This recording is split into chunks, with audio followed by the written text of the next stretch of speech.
Okay, great. I am going to kick us off. So, welcome again to today's edition of our Conversations on Ocean Carbon, a U.S. West Coast and Alaska Perspective webinar series. Today's webinar is on building trust infrastructure for mCDR, the role of third parties. And this webinar series aims to deliver the best available information on marine carbon dioxide removal, or mCDR, and to explore concepts related to ocean carbon. We're working together to create dialogue among scientists, industry members, tribes, natural resource managers, and others throughout the West Coast and Alaska to provide a better understanding of mCDR technologies, the state of the science, and ways to become engaged in the field. Thank you to everyone who has joined us before for our webinars, and the recordings for those and for this one can be found online, and we'll put a link in the chat later. My name is Lauren Linsmeyer. I'm a senior science officer with the California Ocean Science Trust, and I'll be the MC and moderator today. And we have a couple of announcements to share before we get started. So since 2023, this webinar series has been co-hosted by California Ocean Science Trust, the California Current Acidification Network, and the Alaska Ocean Acidification Network. And we're excited to announce that several new partners have joined the webinar series this year to further our goals of broadening mCDR information exchange on a regional scale. So we have the new partner logos up on our title slide here. And I'd like to welcome representatives from the Pacific Northwest mCDR node and the California Current mCDR node, which includes members from some additional institutions. So I wanted to welcome, here we have pictures of our partners, the existing partners on the top and newer partners on the bottom. So I wanted to welcome Christina Frieder with the Southern California Coastal Water Research Project, or SCORP, Kristen Davis with Stanford, Meg Chadsey with Washington Sea Grant, and Madison Wood with NOAA's Ocean Acidification Program. And Alex, Christina, and Kristen are all part of the California Current node, and Meg is representing the Pacific Northwest node. So if any of our partners are here today, were able to join us, feel free to turn on your camera and wave hello, or hopefully we'll see you here in a little bit. Great. Hi, Maddie. Hi, Kristen. I see Meg's here also. Wonderful. We're really grateful for your partnership and excited to have your fresh perspectives for this webinar series and for the topics we're bringing our audience here. I also wanted to thank Emma Stone with the Ocean Science Trust, who is working in the behind the scenes in the background to make sure this webinar is running smoothly today. The second announcement we wanted to share was to highlight the creation of a survey that is going to be sent out to this webinar listserv and all of you, as well as the broader mCDR community. And this survey is going to inform the development of a new mCDR regional science information exchange type of body, building upon the great regional coordination work of our partners and other entities. This survey is going to assess the need for and inform the development of additional regional coordination and capacity building for mCDR science. So we're excited and stay tuned for that email survey that will be sent out. All right, so I also wanted to share, these are today's speakers. I'll be introducing them in a little bit. And we have Dr. Anu Khan with the Carbon Removal Standards Initiative, Dr. Jennifer Yin with Isometric, and Tim Hansen with 350 Solutions. And we are really excited to hear their talks in a moment here. Before we get started, we are going to, as we usually do, launch a few poll questions to get to know who's on our webinar today. So I'm going to ask if Maddie in the background is wonderful, able to launch our first question here, which is what best describes your relationship with mCDR? So we'll just take a moment here.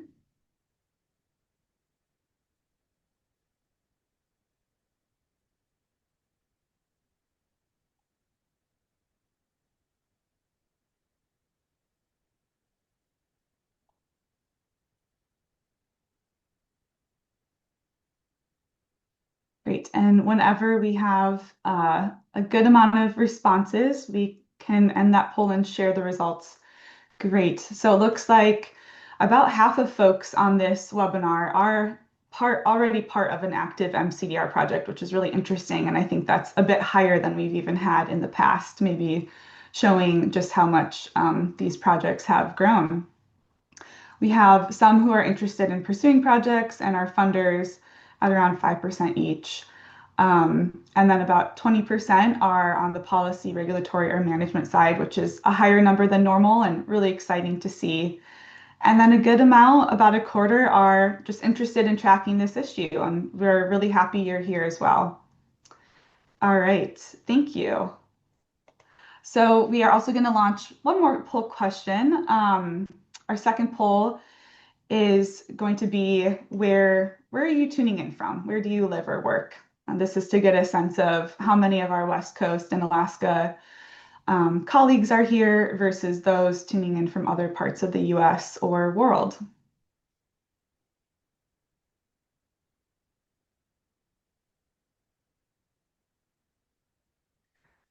Okay, great. It looks like we have a good number who have responded, and we have, wow, a lot of representation, almost 60% from other parts of the US, about a quarter from California, and some from Washington and Oregon, and then some international attendees as well. So thank you so much. I think that also shows how this webinar series has really grown in scope and interest.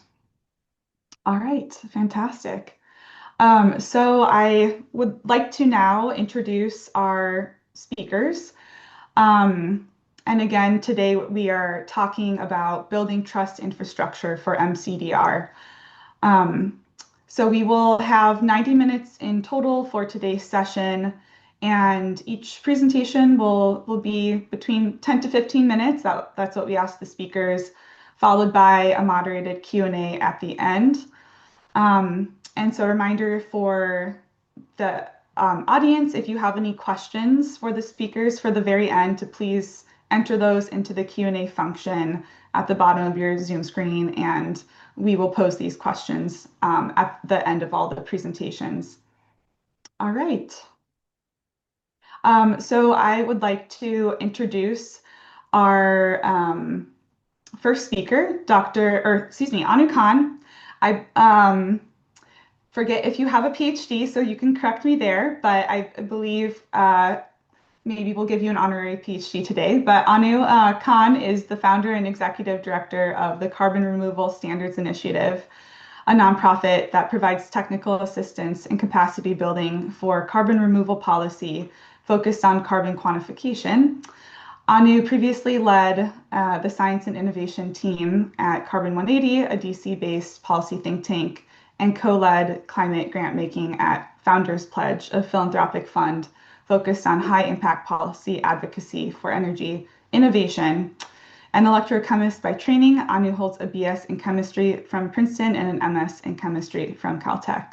So yes, apologies if we gave you an honorary PhD today, Anu, but clearly you're very well versed in these topics and excited to have you kick it off today. So I will pass the mic to you now if you'd like to share your screen. Yeah, hi everyone. Give me just one moment as I'm sharing my screen. Great. Can you all see that okay?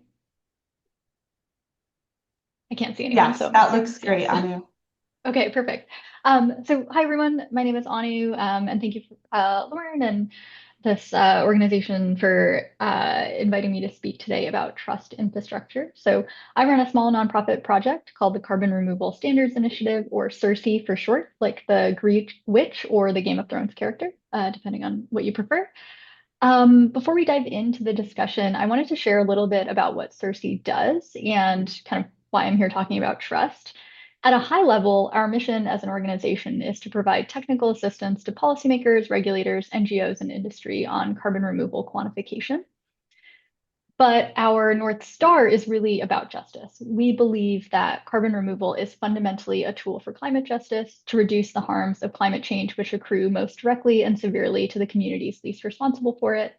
Broadly, justice requires accountability, and we believe in CDR. That means, at the very least, we need to count the carbon correctly.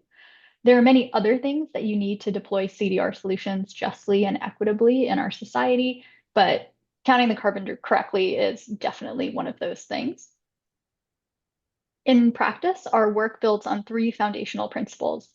The first is that carbon removal is a public good. So it's not quite like other climate technologies like solar panels or batteries, which feed into an existing market. It's not even really like waste or pollution, which can have a very clear local impact. Carbon removal is a public good that really only manifests collectively. And so it requires different policy tools. And so our sort of second foundational principle is that carbon removal needs policy support. It's a field that has no real market, and at this point in time, some serious scientific unknowns as we get into the more novel technologies and solution pathways. And so we really need policy support from end to end, from early R&D, scientific research to hopefully eventually large scale, safe, responsible deployment of CDR activities. And different CDR solutions will require different types of policy support in part because carbon removal, in order to achieve gigaton scale or climate relevant scale, will likely need to be embedded in existing sectors that are already operating at scale.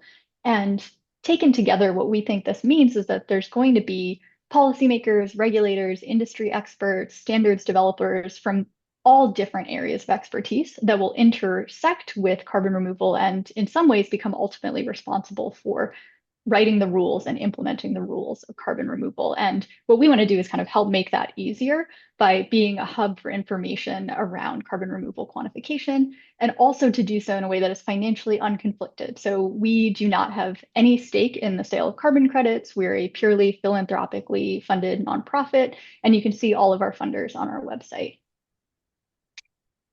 Okay, so public good, needs policy, going to be everywhere. What do we do about that? So we want to help organize this information. And so we believe that we need to figure out where all of these intersections are with carbon removal and other industries. We need to match those intersections to appropriate policy support mechanisms. And then we need to make sure that whatever CDR activity is happening, it's being measured in a way that's context specific and appropriate using what we call fit for purpose standards, standards that are logically consistent with existing infrastructure, that are administratively feasible, which is really going to vary depending on where you're doing it, and are ultimately scientifically sound. What we've been doing in the last year, our 1 year anniversary was on Wednesday. We've been essentially starting by organizing information. And so I wanted to walk through a couple of the tools that we've built in order to help make this plethora of information about carbon removal more accessible to both our own team and a broader audience. And so I want to talk a little bit about what we call our sectoral integrations map. So this is the place where we try to keep track of all of the places where carbon removal already slots into existing industries. And within that, track commercial activity, research activity, and policy opportunities across jurisdictions. In the interest of not making you watch like websites load, I've just screen capped a few pieces of our tools, and then I can drop the links in the chat later as well. Um, so at the highest level, the sectoral integrations map is literally a mind map. It just looks like this crazy tentacle thing. But as we zoom in, we're looking at specific, I would say more broadly than industries or sectors of the economy, but sectors of society, things like industry, construction and building materials, ecosystem restoration, environmental remediation. And within each of those sectors, like ecosystem restoration, we look at specific intersections where folks are already doing activities that might have carbon removal implications. And so digging a layer deeper, you'll see if we look at ecosystem restoration, salmon conservation, there's commercial activity that is building on top of infrastructure to think about salmon fishery protection, like Carbon Run in Nova Scotia. And so if you click into Carbon Run in Nova Scotia, you'll pull up a separate website that has a card of information, kind of like a baseball card is how it was described to me as my team was building it. So our goal here is not to say that any specific project is good or bad, or we should do it or we shouldn't do it, but simply to make this information accessible to the community. So in terms of ecosystem restoration, salmon conservation, this is what's happening in the field and where you can go to look for more information. The other thing I want to note is we track commercial projects, but we're also tracking public policy information. And so looking at a different pathway, we're looking at waste management as a sector and waste incineration to biochar as a specific CDR pathway. And within that, looking at policies like British Columbia has a biosolids management plan. And so if you click into their biosolids management plan, you get a bunch of different information about this specific policy and direct links to the text of the policy.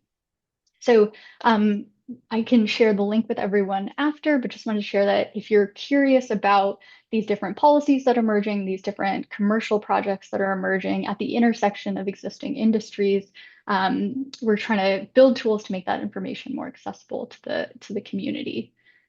And we want to do that so we can start taking deeper dives into specific sectors that have high carbon removal potential, but also generate co-benefits or provide goals that other sectors and other parts of society might have. So really thinking about where can we optimize both the carbon removal and co-benefits. So a couple of things that we're doing in that space. First and foremost, we are looking at the system level of how we count carbon removal for inventories. So whether that is national inventories using IPCC guidance or corporate inventories through the Greenhouse Gas Protocol, really taking a deep look at the system level of are we equipped to start putting negative emissions into these systems? And the answer is often no, because we haven't really done that yet. Uh, Beyond kind of the system piece, looking at specific sectors, we're doing a lot of work in embedding enhanced weathering in agriculture. And we've just started some work with Gabby Kitch, who was previously at NOAA, looking at mCDR integrations into coastal resilience plans. That is enough about me and Cersei and what we do. I wanted to switch gears and talk a little bit about some themes that we will hopefully touch on in this conversation over the next hour or so. And there are two questions that I wanted to pose to this group, both the panelists and the audience for further discussion. The first is, what is trust infrastructure? What do we mean when we talk about trust infrastructure? And the second is, why does it seem really hard to do trust infrastructure in the context of carbon markets? And to kick us off on those questions, I wanted to share sort of two thoughts. The first is when talking about trust infrastructure, I like to use this very simple bucketing of rules, tools, data, and enforcement. So when I think about like what is MRV or monitoring, reporting, and verification, or what is trust infrastructure for carbon removal, I think first and foremost, we need rules. We need to sort of have it written down what we're trying to accomplish and how we plan to accomplish it. Then we need appropriate tools to actually measure those things. And I take tools to mean something quite broad, models, sensors, the whole suite of things we use in order to quantify carbon and other impacts. Then we need the data to live somewhere. We need data management. There are a few different emerging solutions for data management in CDR. I hope we get a chance to talk about those, but the data has to live somewhere that we can check.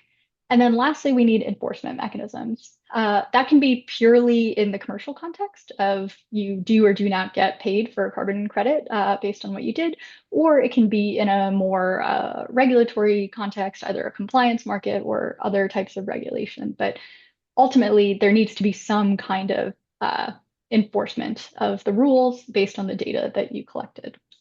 So I just pose that as a jumping off point for what we mean about trust infrastructure.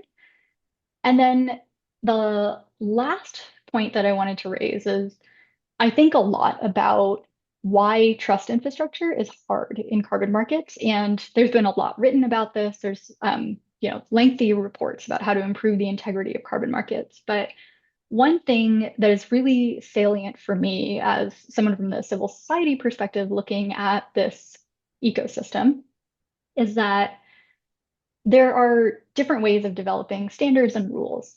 One that I hear about from folks who've worked in more public sector roles like education, air pollution, ocean acidification is there's a lot of research that goes into the development of any kind of activity and a pretty high barrier to actually implementing an activity, to changing a rule, to doing something differently. You need a lot of research to back that up in this kind of public benefits approach. On the other hand, when I talk to folks who are really coming from an industry background and thinking about the development of industry standards, often that is led by industry. It's led by someone creating a product that the market wants, other folks using that product, creating similar products, and a need for standardization in order to um, alleviate barriers to commercialization and allow the market to operate optimally. And so it's industry folks that get together and they write standards so they can move the market. And then eventually you might have, NIST or the Department of Commerce come in and try to also support that effort, but it's fundamentally industry led in order to support the market. And these can be really different approaches, but they both exist inside of carbon removal and carbon markets broadly. So I wanted to just sort of put that out there, not to say that one approach is better or worse, but that they are different and there is this tension that arises in our work. Um, and with that, I will stop my screen share and hand it over to Lauren. Great. Thank you so much, Anu, for providing a foundation and some grounding in the components of trust infrastructure for CDR, and some of the kind of standards for evaluation. And a reminder about taking any questions in the Q&A function at the bottom. If you have any for Anu, please submit them there. And before we get to our next speaker, I wanted to run our next two poll questions, to get a sense of how people are arriving to this webinar, in terms of their relationship to CDR, mCDR credits. So Maddie, if you could activate, yep, question number 3. Curious if anyone here has attempted to purchase or has already purchased a CDR credit. That could be mCDR or another type of CDR.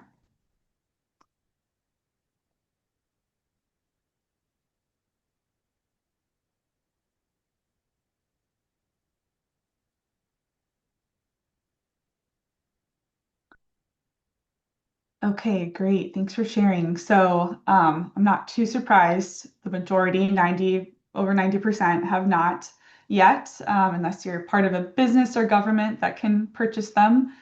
But there is a little bit of interest, and 2%, it looks like one respondent has made a purchase. So very, very interesting. Great, thank you. And we can roll right into the fourth poll question, please.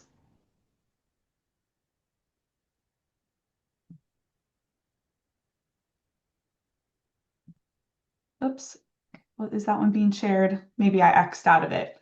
So yeah, the fourth poll question is, seeing as this webinar is about building trust in mCDR, we'd like to know how you feel about CDR credits, and would you trust one mCDR credit right now based on your prior knowledge? Great, and it looks like there is a bit of a spread here. There's, understandably maybe some uncertainty or wanting more information, and it'll be interesting to see how folks are feeling after these talks. So great, thank you so much. We're going to go into our second speaker, which is Dr. Jennifer Yin. And Dr. Jen Yin is a carbon removal scientist at Isometric, a carbon registry. She received her PhD in environmental fluid mechanics at Stanford University. Prior to joining Isometric, she worked in climate risk and commercialization of new technologies in water and renewable energy. And in her role at Isometric, She develops MRV protocols for novel mCDR pathways, such as ocean alkalinity enhancement and direct ocean capture and storage, and supports their implementation for first-of-a-kind projects. So great. Thanks for joining, Jen. I'll pass it to you to start sharing your screen. Thanks. Awesome. Thanks for the introduction, Lauren. And bear with me while I share screen.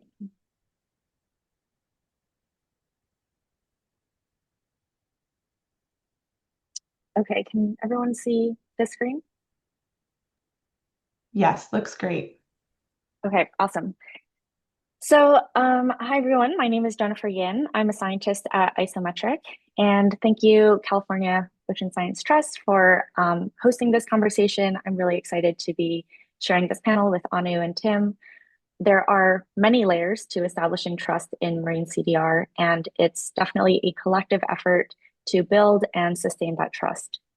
Broadly, today we'll be talking about trust that's in the context of trusting that a carbon removal activity has actually resulted in credits that lead to real climate impact. But there are also other forms of trust, such as social license to operate, which is equally crucial for marine CDR to scale and be used as a climate tool for climate mitigation. So for today's talk, I'll first introduce Isometric and why we exist, and then I'll talk about two ways that we're working to build that trust. The first is in developing scientifically rigorous MRV protocols. These would be like the rules that Anu had introduced. And secondly, facilitating third-party verification, and these would be categorized within the tools and data and potentially enforcement bucket that Anu introduced. Okay, so why does Isometric exist? More than ever, we need to explore carbon removal today, especially to ensure its technology readiness for tomorrow.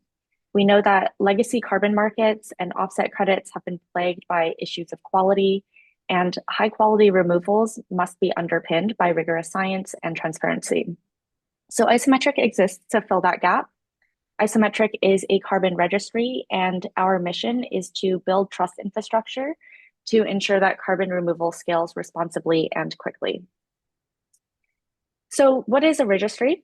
A registry is simply a public ledger that tracks credit issuance, ownership, and retirement, where one credit represents 1 ton of CO2 that was removed from the atmosphere and has been verified. But what does it mean for a credit to be verified? It means that an independent third party has assessed and confirmed that the carbon removal activity represents real, measurable, and additional carbon dioxide removal following an MRV protocol. And MRV protocols are like the rule books that outline the requirements of how a carbon removal credit is quantified, the process for data sharing and archiving, and the process for independent third-party audit. So to achieve our mission in building trust and enabling scale, we are guided by the following principles: scientific rigor, transparency, and speed. It's also important to mention here the importance of managing conflicts of interest in this process. Historically, the biggest conflict of interest in legacy carbon markets has been the incentive to overcredit, which can undermine the integrity of a credit. Isometric has a business model that manages this. We are paid for by buyers of carbon credits and not the suppliers. And we also are paid using a fixed fee rather than on a per credit basis. We can talk about that more in the discussion. So now moving into developing scientifically rigorous MRV protocols. Isometric currently has 5 protocols covering different CDR pathways that span oceans and rivers. I want to take some time to walk through our protocol development process. Typically, or actually always, when we write a protocol, we start with internal drafting. We have a team comprised of over 14 PhD scientists and LCA specialists, where we dive into the existing literature and investigate promising CDR pathways. Then we make a first draft of a protocol based on first principles thinking. And we also write our protocols in a modular framework. So this means that where there are components of MRV that are shared across projects, we modularize them so they can be used consistently across pathways. And for example, areas that are modularized would be feedstock characterization or greenhouse gas accounting for life cycle emissions, as well as different storage reservoirs. Once we have a first draft of a protocol, it then undergoes a round of stakeholder review. Typically, we engage academics earliest in our process. So for example, for the Ocean Alkalinity Enhancement Protocol, we held a workshop at the Ocean Sciences meeting in 2024, where we convened over 50 people representing different groups to socialize and build community consensus for this protocol. We then underwent a 30-day public consultation period where the protocol was open for anyone to comment on. And throughout the consultation process for OAE, for example, we received over 900 comments. After all those comments are resolved, we can then move towards certifying the MRV protocol, at which point it is eligible to be credited against. And we also commit to reviewing protocols at least every 2 years to ensure the standards are adhering and adapting to the best available science. Stepping out a little or zooming out a little bit, MRV will certainly evolve over time, and it's our responsibility as a industry to continually share back learnings with the broader community. Our view of how MRV will evolve over time is that in the short term, we'll learn by doing and uncover a number of real-world challenges in MRV, and as a result, protocols will need to evolve based on those learnings. In the medium term, we'll see continual improvement and protocols may start to stabilize over time with more mature pathways. And in the long term, we hope to see protocols and tooling become standardized and regularly updated. And we'll also see a number of process improvements and automations. I also want to quickly touch on the trend towards the compliance market. So currently 100% of the voluntary carbon or 100% of carbon removal is occurring on the voluntary carbon market. And our aim is to set the highest quality bar for when compliance markets start to incorporate carbon removal. At Isometric, we believe that clear regulatory standards are essential to building trust and scaling carbon removal. And that's why we're open sourcing our protocols and methodologies and building everything in the public realm for transparency. We are actively building consensus through our protocol development process to help facilitate high quality compliance market construction as that starts to pick up from the ground. We're also closely working with the EU and UK and other jurisdictions on standards development and look forward to working with governments everywhere to help define what it means for a carbon credit to be high quality and to meet key criteria for scientific rigor. Okay, so we talked about the standard setting piece, but the work really isn't done with having a certified protocol. Verification is the process that puts the protocol to the test and the infrastructure surrounding it. In terms of the verification process, how it typically operates is a supplier would prepare a PDD or project design document, which describes how a specific project carries out their monitoring plan or model simulations according to a protocol, and also collects removal data of how their CDR project activity occurred and reports that back to a registry. As a registry, we coordinate third-party independent verification from a VVB, or a verification and validation body. The VVB checks compliance against the protocol, and this can include site visits, redoing calculations to ensure completeness and correctness. And I know Tim on the call will go into this process even further.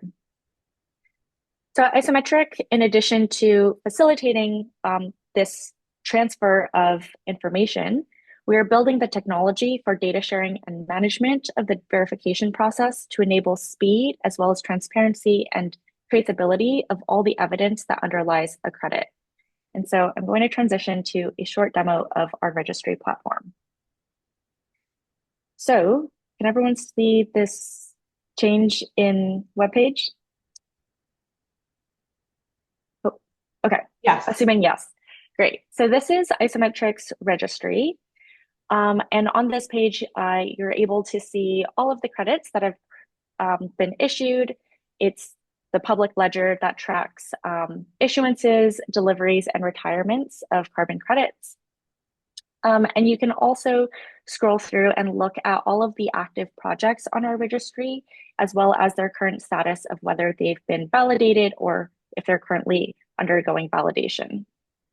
So for example, um, you can look at this project, which Anu also had pointed out, which is the Moja River project being done by Carbon Run.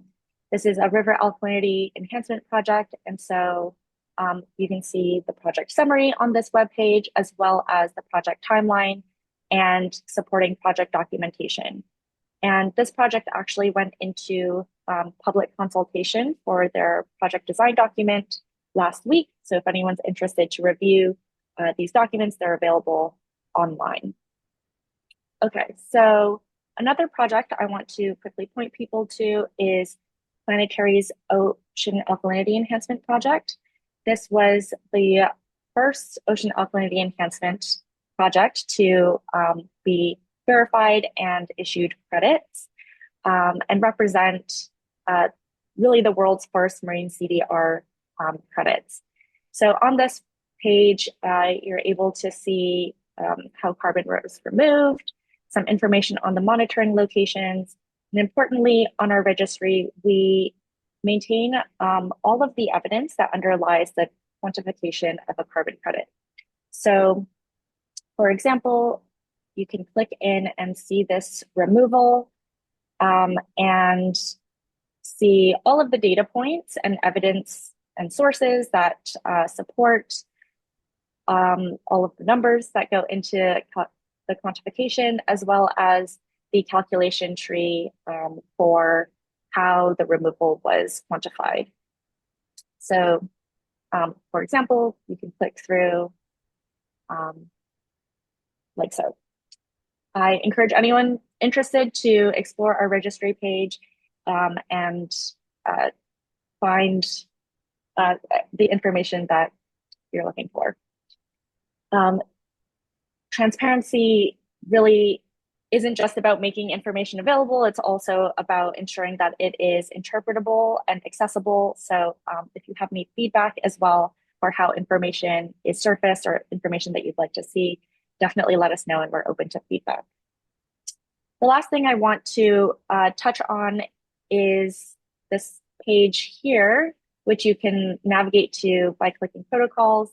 And here you can see any protocols that are in active consultation, as well as modules. So these will be the common components within protocols that apply to multiple protocols. And all of the protocols, as well as their version number that are currently supported by Isometric. So for example, we've got ocean alkalinity enhancement here and a number of others within the oceans and rivers space. Okay. So I also want to just give a final plug for an explainer on the world's first OAE credits. This is a article that my colleague Jing wrote about the process of verifying and implementing Isometric's OAE protocol, and we'll also be sharing a webinar and video recording of explaining the process soon. So I'll post a link to the registry in the chat, as well as an opportunity to sign up and get more information about crediting for marine CDR projects. Okay, with that, I will stop sharing screen and pass it back over to Lauren. Great. Thanks so much, Jen. That was a really excellent presentation and demo of Isometric's work. Fantastic. And I'd like to welcome our final speaker, Tim Hansen. Tim is founder and CEO of 350 Solutions. He's a chemical engineer with over 26 years of experience managing and conducting technology research, development, demonstration, and analysis. He has a broad technical background with experience in environmental consulting for industry, clean technology development, standards development, and business management. Tim has worked extensively with commercial clients and partners, as well as state and federal agencies on numerous research and development programs, while previously at Southern Research Institute. So, Tim, I will pass it to you. Great. We can see your screen. That looks All good. excellent. Perfect. Thank you. Thanks for having me. Glad to be on this panel here and hoping to share a little bit more information about what marine CDR validation and verification entails. So we get a lot of questions about like, what exactly are you doing when you're doing this third-party validation and verification? And also just provide a few key takeaways from some of the first marine CDR verifications we've been working on, including the ones referenced here, the planetary one that's published by Isometric, as well as a couple other ones. So let me dive in. So just real quick, a little bit about 350 Solutions. Actually, happy anniversary, Anu. We actually turned 6 years old on Wednesday as well. So same anniversary date. So glad to be in good company. So we are an independent third-party validation verification body. Key things, again, we are independent. We do not do consulting with marine CDR companies to help them comply with standards, regulations, requirements. We come in as a third-party auditor, and we've kind of set ourselves up to fill that role. So we are a fully independent third party. We actually are independently accredited by a ANAB, which is associated with ANSI in the US, as an independent third party auditor. So we get audited every year to make sure we're maintaining our credibility, our capabilities, and our independence with no conflict of interest. And just to point out where we've been in the CDR world, we are now one of the leading verifiers in CDR. We only actually work with CDRs. We aren't a kind of traditional carbon offset verification entity. So currently we're working with groups like Isometric and Puro on the registry side, and have done independent third-party assessment work for the XPRIZE Foundation for both the Carbon XPRIZE and XPRIZE carbon removal, as well as the U.S. Department of Energy through their Energy Works program. Again, and we've verified at this point around almost 500,000 tons of carbon removals for registries specifically. And just a couple things to reflect on the process and this whole kind of conflict of interest thing and misaligned incentives. So that's something that I think these CDR specific registries that have developed in the last couple of years have really focused on. And so both Puro and Isometric as the two leading registries really have focused on trying to avoid those conflicts of interest and misaligned incentives. And we're in the same boat. So we're paid directly by the CDR registries, not by suppliers. So there's no incentive for us to credit suppliers more or things like that. We also charge, like Isometric mentioned, we charge a flat fee for our services. So whether you get 0 credits and you fail a validation or verification, or you get 1 million credits, we're doing the same level of work essentially, and so it's a flat fee structure. So the incentives are not misaligned, and everything is still maintained to ensure that conflict of interest is not there, and the incentives are not there to overcredit or encourage crediting where it's not necessarily appropriate. So where does verification lie in the full CDR ecosystem? I will reference this SUSLab report from last year. It's a report on governance in the CDR sector, and it kind of outlines really well, and is a good starting point if you're interested in looking at kind of governance of CDR, what all the roles of the players are, and where they come into the entire process. This is a great diagram that kind of summarizes it pretty succinctly. All the roles from whether it's the standard development organization or registry, a VVB, the actual technology and project developers, or credit purchasers and buyers, and where they come into play. You'll see that the verifier comes into play in 3 places primarily. One is in reviewing and validating methodologies. So when a methodology or protocol is developed, sometimes a third party will accredit that or certify that protocol. Primarily, we don't usually do that, but in some other cases, entities do that as well. Project validation is the first step of the validation and verification process, and that's where Jen was talking about a project design document submitted to the registry. The registry contacts VDB. We do a thorough review of that PDD as well as all the supporting evidence to make sure that the project developer is actually doing what they say they are. in the project design document, and that's the validation step. And then once data is actually collected, credits are actually produced, removals occur, and a greenhouse gas statement is submitted. After the project developer does all their monitoring and reporting, we come in and do the verification of that to make sure that actual total tons number at the end of the day is what they claim it is, and is based on actual data that is produced, that is high quality and meets all the protocol requirements, which then results in the credits being issued, like Jen was going through on the registry. So that's kind of where we fit in on the CDR ecosystem in the process, and I'll get into that a little bit more about kind of what we look at in the validation and verification process in just a minute. But I do recommend going to that SUSLab document if you want a good primer on the entire infrastructure and these third-party infrastructure associated with CDR accrediting. Okay, so the validation and verification process, it starts essentially well before we're even involved, and that starts with on a timeline on the next slide. I'll show you some of the things that go on before it gets to us, but that's discussions with registry and project planning and those kinds of things as well. We come into play when an initial audit package is just pulled together and submitted.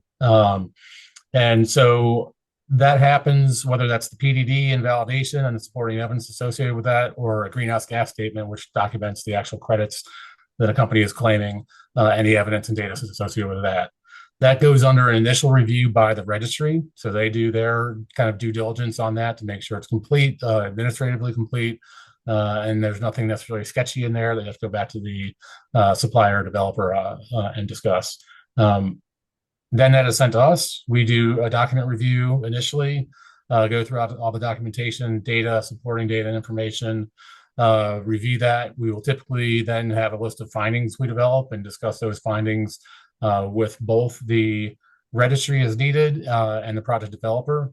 There's requests for additional information. So one key thing is this is an iterative process. This is not just a one and done audit.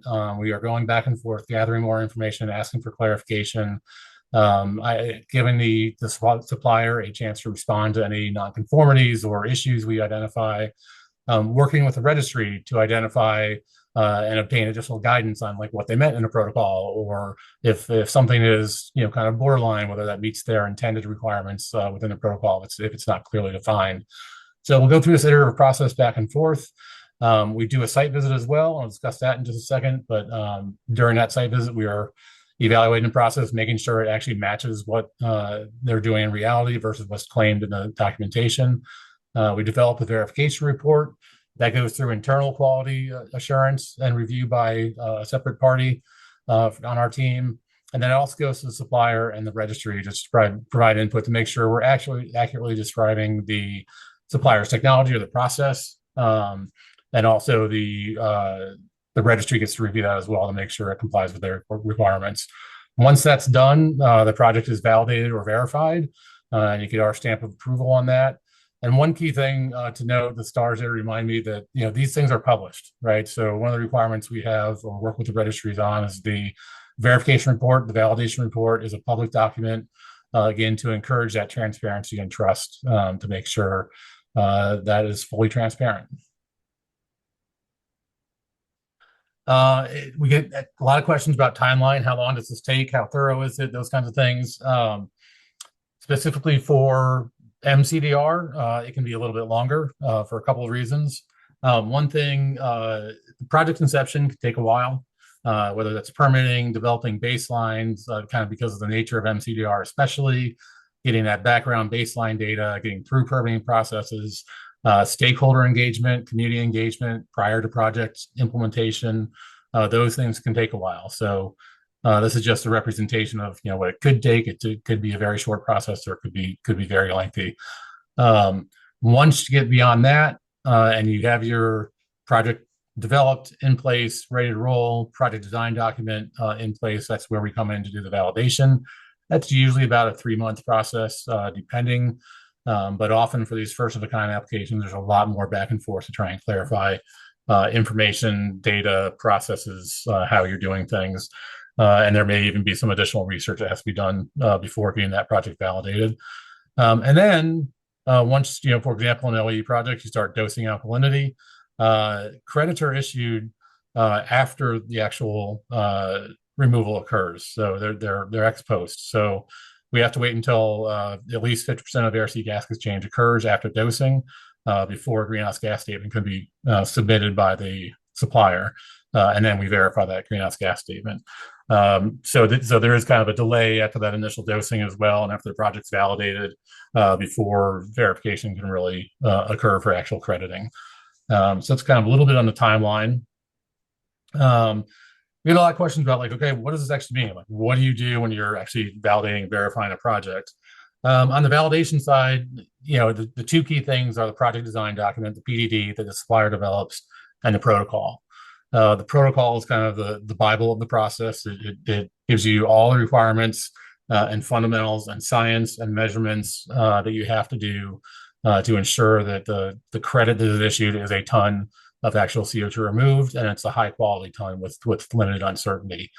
The supplier develops a PDD that outlines all the things that allow them to prove that. And so we go through everything in the PDD, compare that versus the protocol, make sure check, all those things are there. In addition to that, we also ask for supporting evidence. So if you think about, basically a typical auditing process, financial audit or a tax audit, whatever it might be, it's the same kind of thing, right? We want to see evidence that you're actually doing what you're saying you're doing. And so we go through that process for validation and verification. And one thing to note is, this does not just include on the validation side, especially, does not just include the net CDR calculation, but this also includes all the requirements in the protocol about additionality, about environmental and social safeguards and environmental harms, about monitoring for environmental, social safeguards and harms, about the research and testing behind that, about community engagement, are you engaging in the community and making sure this is a well accepted project and program that is accepted by the community and actually is positively impacting them as well. So those are all reviewed during validation in addition to that data and number getting to that ton. The other thing we'll look at once the verification is ongoing, the greenhouse gas statement is submitted. Jen went through a little demo of the registry. This is just one example of removal. This is from Planetary. Again, they break down all the components of that that claimed removal, whether that's the sequestration, the actual activities associated with removal. There's an uncertainty discount in there as well, which is significant in a lot of cases. Any other losses, project emissions, associated with transportation, feedstock sourcing emissions, those kinds of things as well, to give you that net ton removed. Once we have that, then we can start looking at data, and whether that's original. We typically follow things from raw data all the way through calculations to the ton. So we'll look at weigh scale tickets and laboratory results and logs of dosing of alkalinity materials, more laboratory results. In the validation, we'll look at things like ecotox testing associated with the feedstock and things like that to verify that those tests were done properly, the data is collected properly, they're from qualified laboratories. There aren't any strange outliers. The company is not cherry picking data and things like that. And then we'll do calculation, tracing and tracking all the way to, again, that credited claim value. A key component is site visits, because it's great to sit at a desk and look through all the data, but you don't know that data is real unless you go to site and see what they're doing. And so that's where we spend a day or two on site just walking through the process, making sure we understand what all the inputs and outputs are and how they're measuring everything. And we observe that in operation whenever possible to make sure that, again, what they're saying they're doing in the project design document and all the descriptions of the project is actually what they're doing. How they're measuring it is actually what they're doing. And that can involve, process operations and monitoring and data collection. That can involve ocean monitoring, data collection, whether that's for measurement for crediting purposes or for safeguarding, making sure that the plume of alkalinity you're injecting is not overshooting pH limits and things like that as well. So we'll look at all those things during a site visit and make sure that matches what the claims are.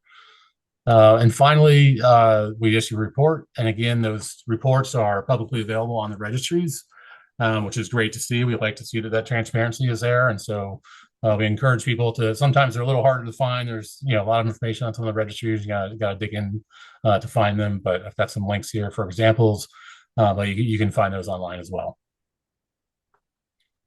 And so I want to talk about a couple, we've done this a couple times now in OAE. We've done this, I think, over 40 times now for CDR in general over the last 2 years, for about 35, 40 projects.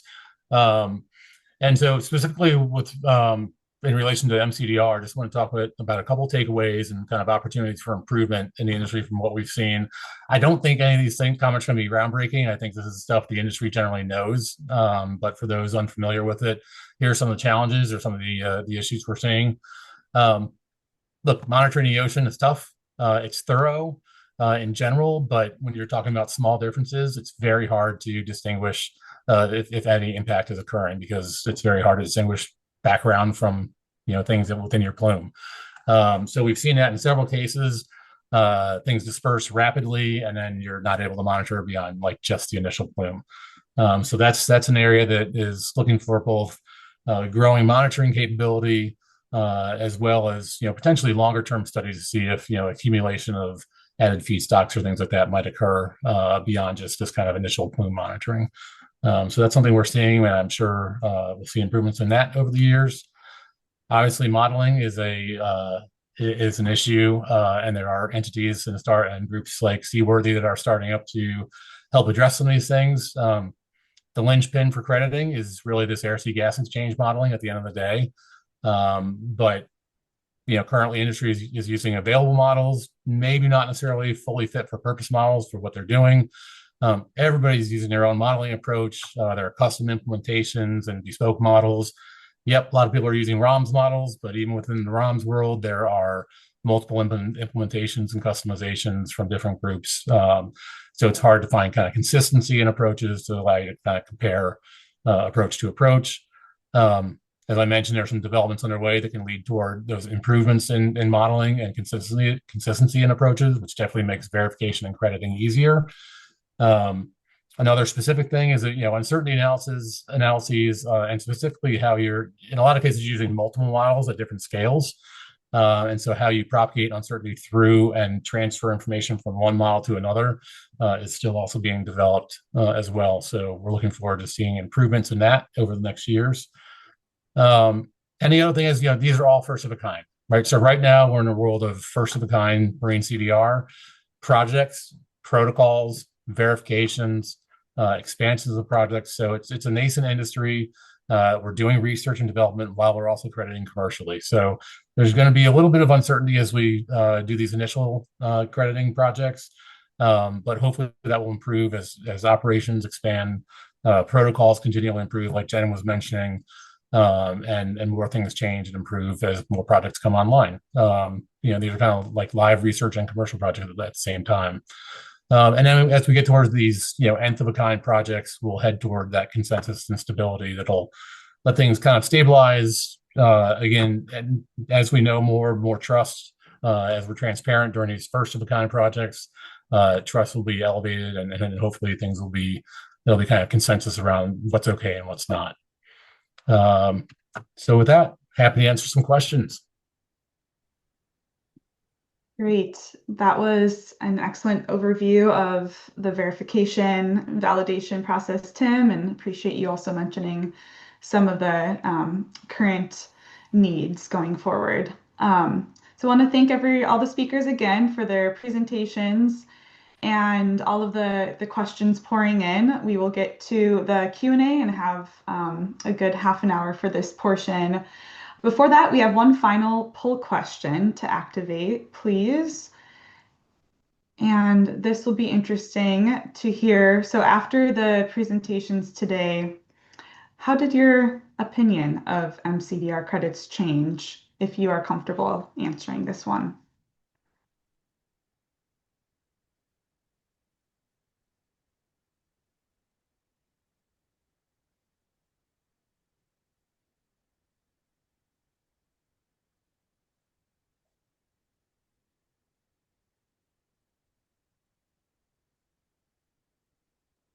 We'll give it a few more seconds. Okay, I think we can probably close this poll and see the results. It looks like, yeah, about half are a bit more trusting maybe, and about half that who responded are still no change, maybe still seeking more information. Very interesting. Thank you so much. All right, so now I'll ask our speakers to turn back on their videos and join me for the moderated Q&A. And we received a lot of great questions in the chat. Please feel free to keep those coming. We also received a lot of pre-submitted questions. So we'll see how many we can get through, but we may not be able to get to everything today. And I'm sure the speakers are happy to hear from you directly as well if they choose to share their contact info. So great. Getting started here with an audience question that came in about the in response to our poll questions, gauging, the trust in mCDR credits and wanting to know more about reasoning behind that. Maybe we can turn that question over to the speakers to ask if you would like to answer that from the perspective of any common questions or concerns you're hearing about mCDR credits from purchasers or the general public that you feel that you're currently working to address or that you're interested in sharing. So any common questions about mCDR credits? And we'll open that up to anyone who would like to start. I mean, I'll just start real quickly. I think, we get questions all the time about, again, what the verification process is. How do we know we can trust these credits? What are you looking at? And I think one of the issues is that, again, these are first of a kind projects. This information is just coming out. The first verified credits were just issued for planetary and isometrics registry, a couple months ago. So there's kind of a dearth of information out there about how this process works, what all everybody's looking at, about the transparency and all these kind of trust features. So I think as more and more of this information is shared, like we're doing today, or as Jen pointed to with the kind of primer on the first verification, and as the registries start producing more actual verified credits and that information is public, once people know where to look and can start reviewing that information, then I think the trust level will go up. I think it's just kind of first of kind dearth of information at this point. So that's going to change pretty rapidly over the next year.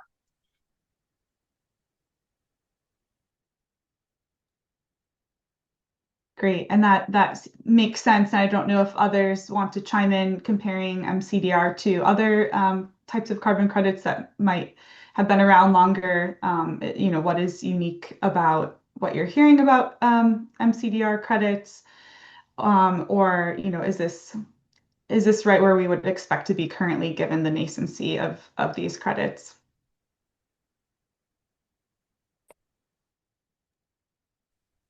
Yeah, I can jump in a bit. I definitely agree with Tim's point on there just being more as awareness of these processes increases and folks become more engaged with where to find information and how to self-serve with that information. Hopefully that trust level can increase. I've certainly talked to a number of people who, upon, getting the deep dive explainer have had their opinions change, and I'm happy to do more of those or have more of those conversations with any interested folks. In terms of how mCDR might differ from other CDR pathways, I think a common theme is on the open system nature of marine CDR and how there may be a greater reliance on models as opposed to measurements. With closed systems, they're really constrained by infrastructure and kind of require sensors to measure every single molecule. And there is this embedded sense of higher certainty when you have those kinds of systems. And that simply won't be the case when the carbon flux is happening over like the expanse of a large area like the ocean. However, we address this with rigorous model development and validation that occurs within the validation and verification process that's used to quantify air-sea CO2 uptake for abiotic marine CDR projects. And then we also credit conservatively. So, for example, with ocean alkalinity enhancement, the credits aren't issued based on one model simulation. It's based on a paired simulation, actually on an ensemble of paired simulations between a baseline scenario and the CDR intervention scenario. And based on that distribution of CO2 uptake, as well as including error propagation and sensitivity analysis from all the other inputs associated with quantifying CDR, we then credit at one standard deviation below the mean of that distribution to have higher certainty that at least that amount of carbon has been sequestered from the atmosphere.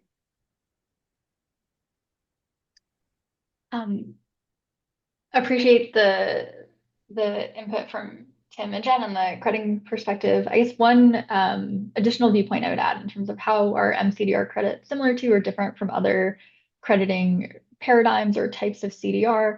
I think sometimes the regulatory framework in which you're operating can be quite different in terms of starting a project and keeping it going. So thinking about something like direct air capture with geologic storage and the existing regulatory regime around geologic storage, thinking about enhanced weathering in agriculture and agricultural inputs and how those are regulated, and then activity in the ocean kind of being it's a separate regime. And I think a related topic to that is when we think about trust, who is the relevant community or who are the communities that are involved? And so when I've spoken with folks on the more DAC carbon capture and storage side of things, can be communities that have been exposed to chemical industries and things like that historically. If you think about where these projects are actually being built, then on the enhanced weathering side, you have agricultural communities, familiar with lots of things related to agronomic science and soil inputs, maybe less familiar with carbon crediting regimes or had experience with soil organic carbon as a crediting regime. And then on the ocean side, of course, different communities that you all are much more familiar with than I am. But I think when we think about the relationship between, these nominally fungible credits and, so how they operate in practice, we're often talking about different regulatory regimes for getting the projects started and running, and then also different communities that you're intersecting with throughout the process. Great, thanks. And that was going to be a question later, but maybe just bumping it up now about since you're touching on Anu, the regulatory context. So wondering if you could maybe speak a bit more to what you know about the current national and maybe international regulatory frameworks that you're all currently navigating as a nascent industry. I would love for Tim and Jen to go first, because I am definitely not an expert in mCDR regulation.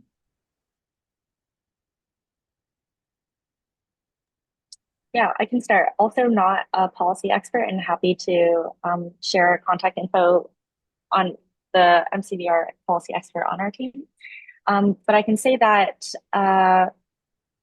all projects operating under isometric have to be permitted through the local regulatory body, and they're all taking place in the coastal area where there is clear jurisdictional governance.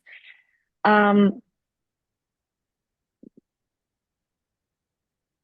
think also adding on to Anu's point, it's definitely a different kind of landscape that we're working in between the marine and terrestrial environments, just because of the legacy of how decisions are made between terrestrial and marine spaces. For example, in the terrestrial realm, like land ownership typically is kind of gives a lot of agency, whereas that legacy does not quite exist in the marine space. Although I would argue that for both terrestrial and marine environments, these projects and these interventions have dispersed impacts. And while we can't get away from the fact that there are different regulatory environments that operate across these spaces, at Isometric, we really care about setting a floor and a minimum standard that is that holds all projects to the same kind of bar of what it means to do rigorous environmental and social safeguarding to ensure that projects are conducted responsibly and have a backbone of equitability and climate justice.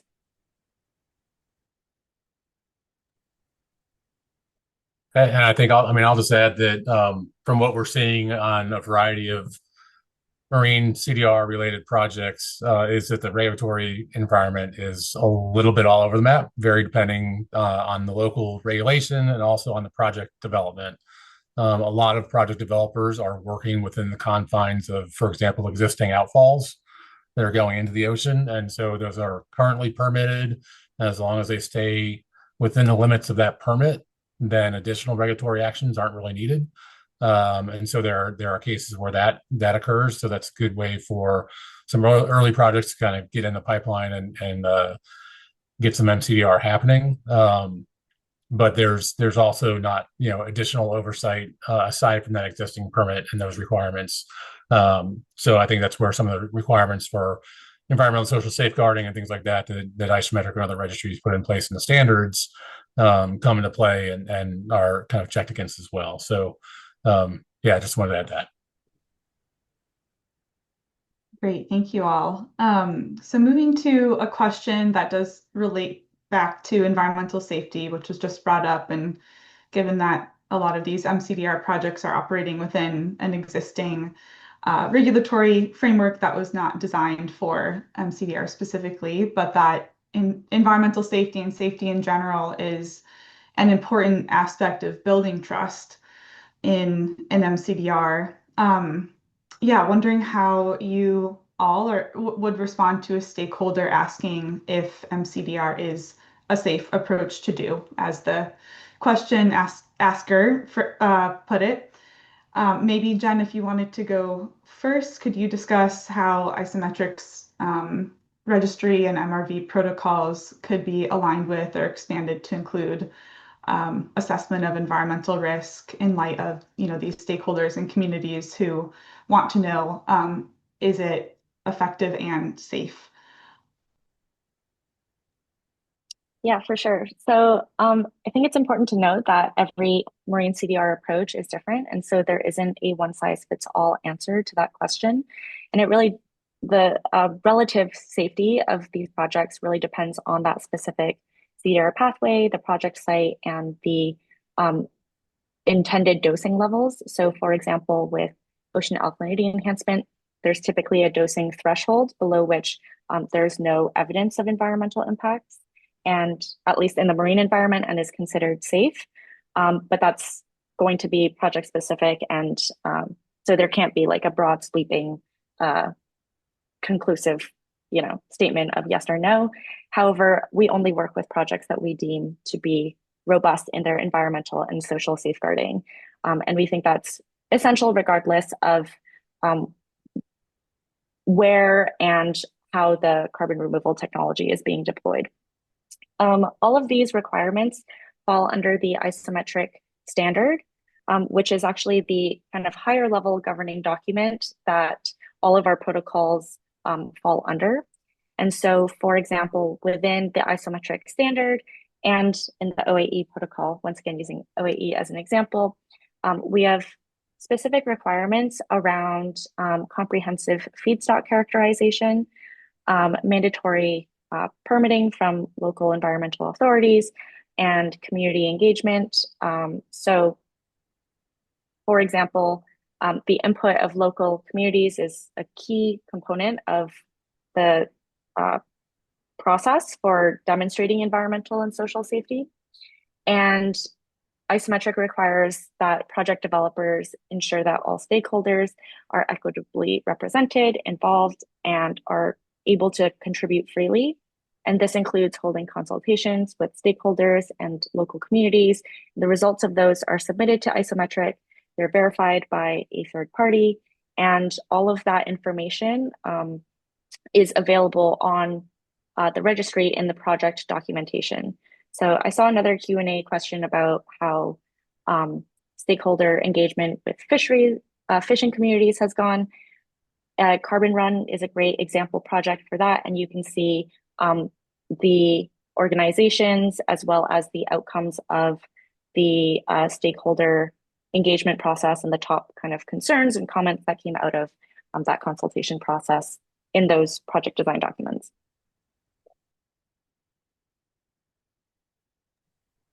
Great. If Anu or Tim wanted to add anything on how you're thinking about environmental impacts and safety of mCDR and standards or protocol development, feel free to chime in. Yeah, I think just to quickly kind of reemphasize some things Jen talked about. Yeah, we're reviewing feedstock characterization studies that look at all the heavy metal components or other hazardous components within the feedstock to make sure they're below acceptable limits before they're dosed in the ocean.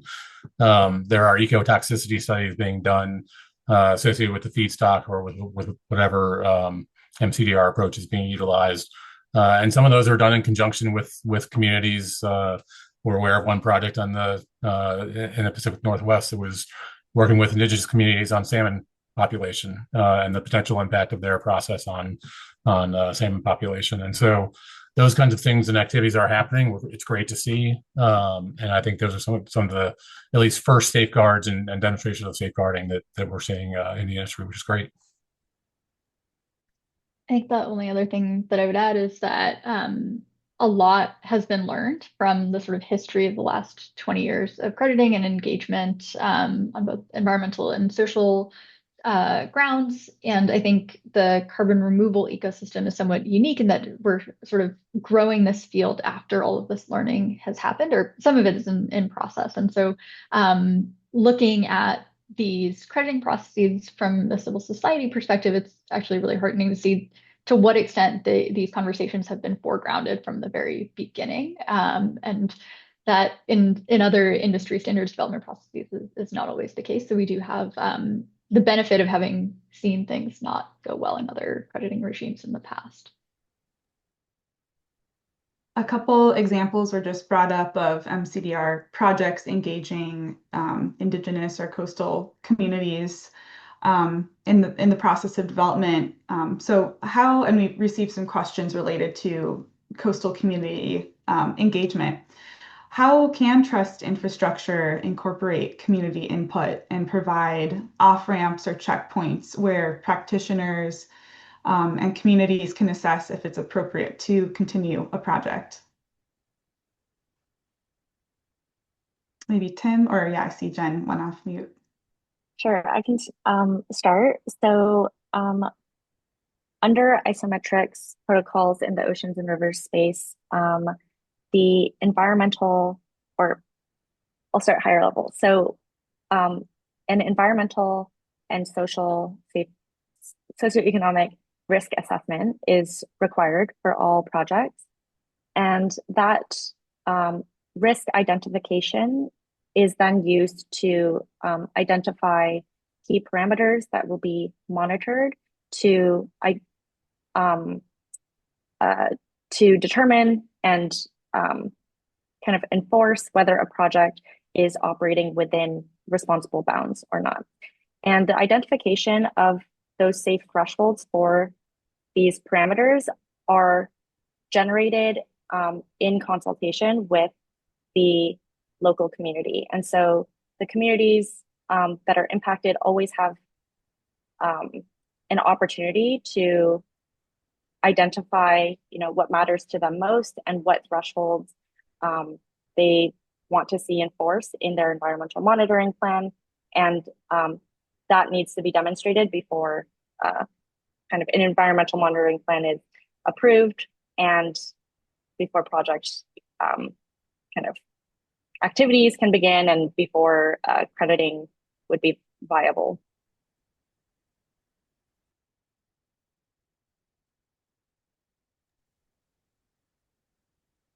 Yeah, I think I'll just add that I would say this is still a work in progress, though, right? So I think there are plans, environmental monitoring plans, community engagement plans that are required and developed for all projects that are being credited. But this, again, first of a kind, right? And so, like Anu said, I think this industry has learned from some of the mistakes of the past. is really trying to improve on how those engagements are continuing. But as we look across different projects, both within mCDR and other CDR, there's a wide variety of approaches. From the bare minimum to people who are fully engaged with affected communities and developing their environmental monitoring plans and things like that based on that engagement wholeheartedly.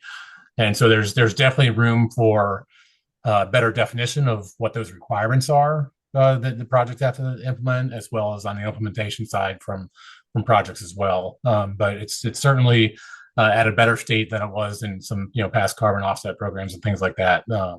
And I think folks are really making an effort, but it is kind of a work in progress with a disparity of approaches across different entities and projects.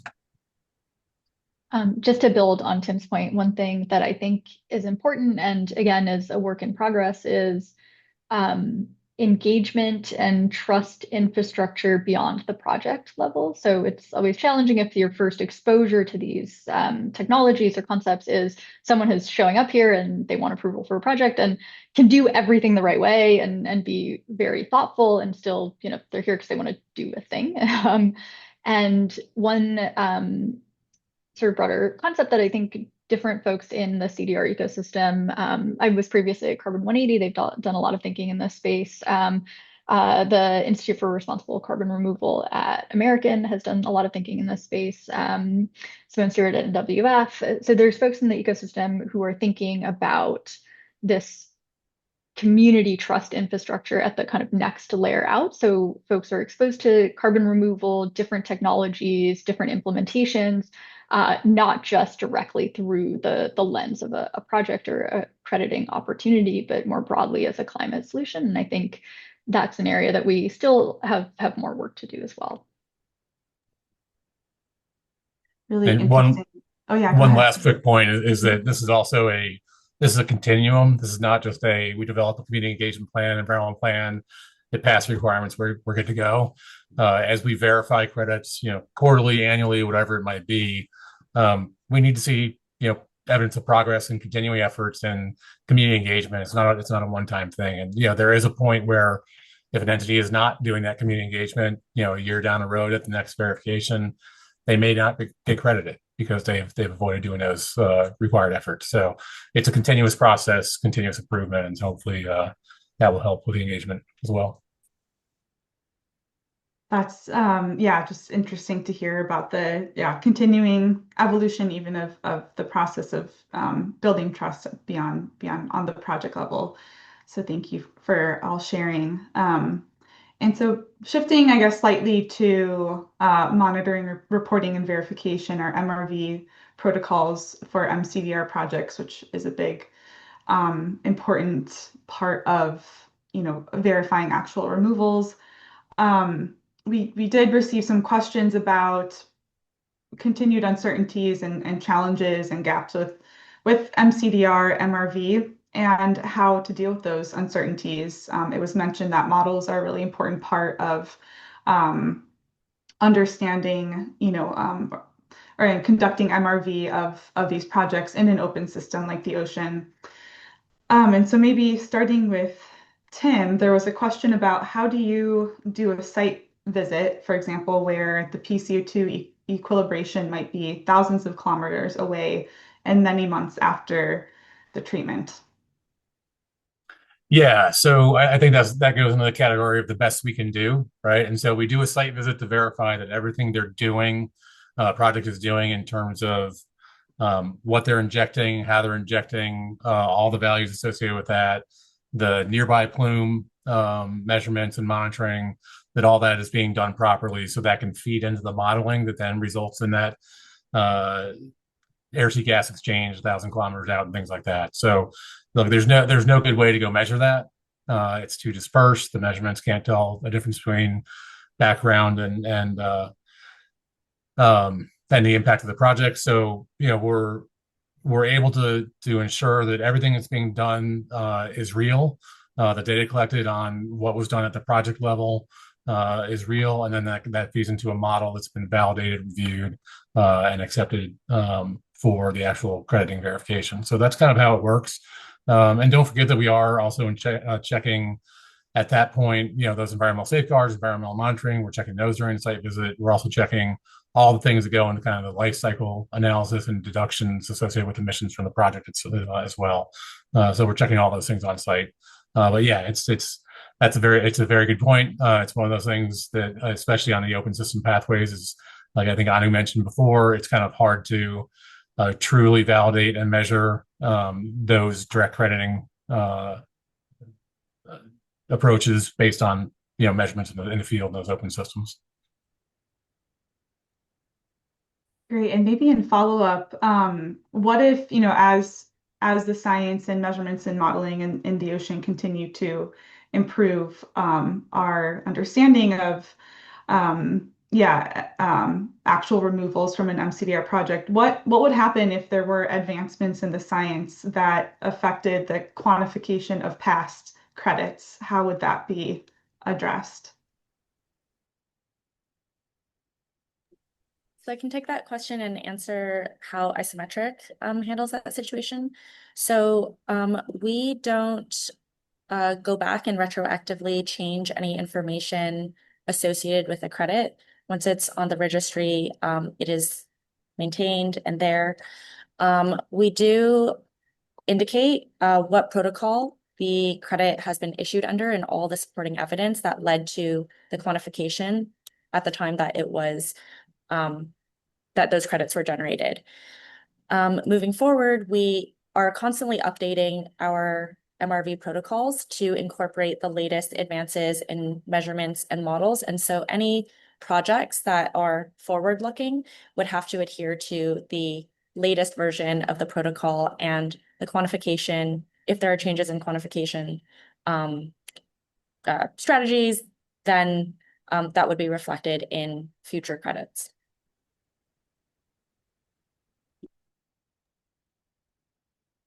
Great, thank you.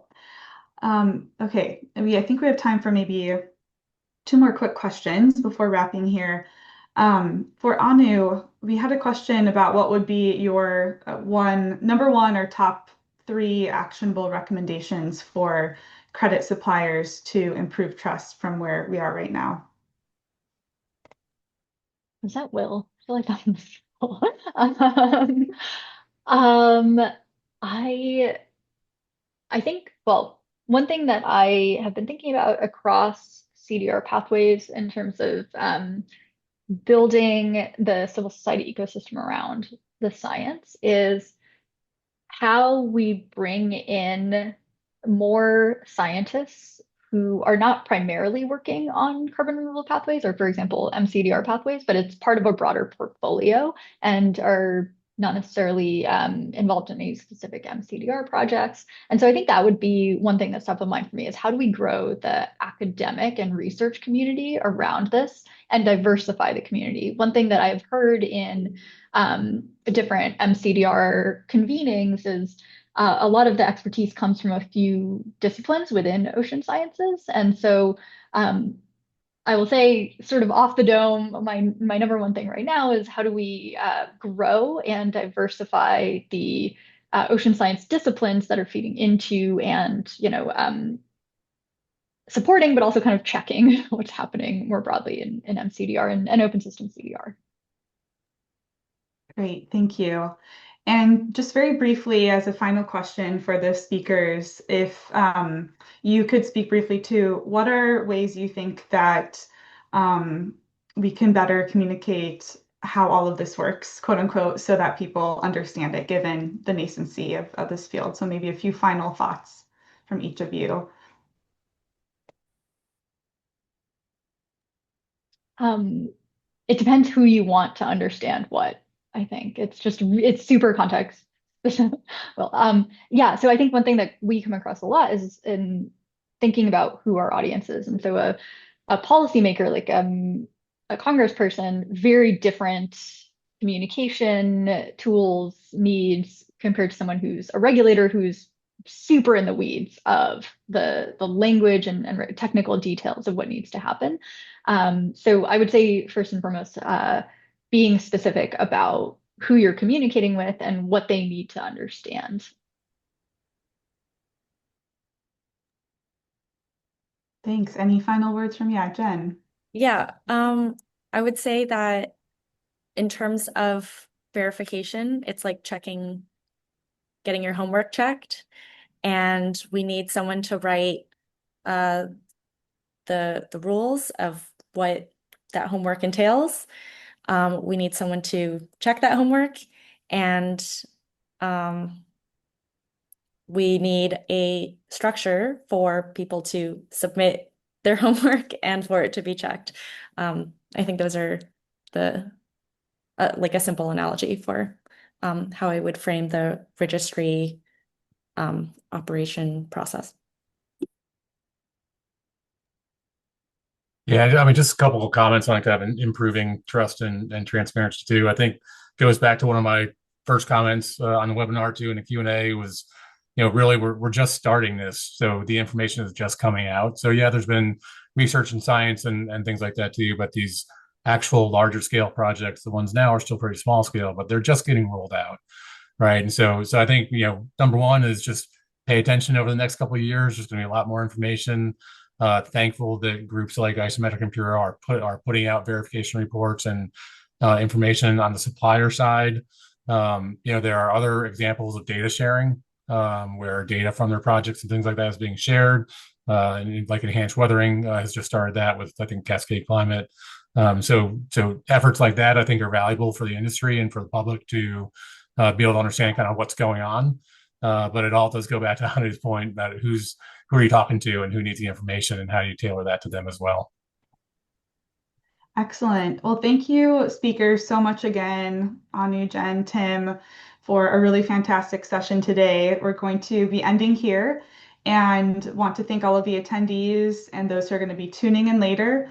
We welcome any feedback or additional questions for this webinar. Feel free to reach out to the organizers, and we will follow up with a recording of this webinar soon, as well as a link to the regional survey to fill out and any additional links or slides that speakers are willing to share. And so with that, we hope you'll stay tuned for an announcement for our next webinar in this series, and take care. Thank you.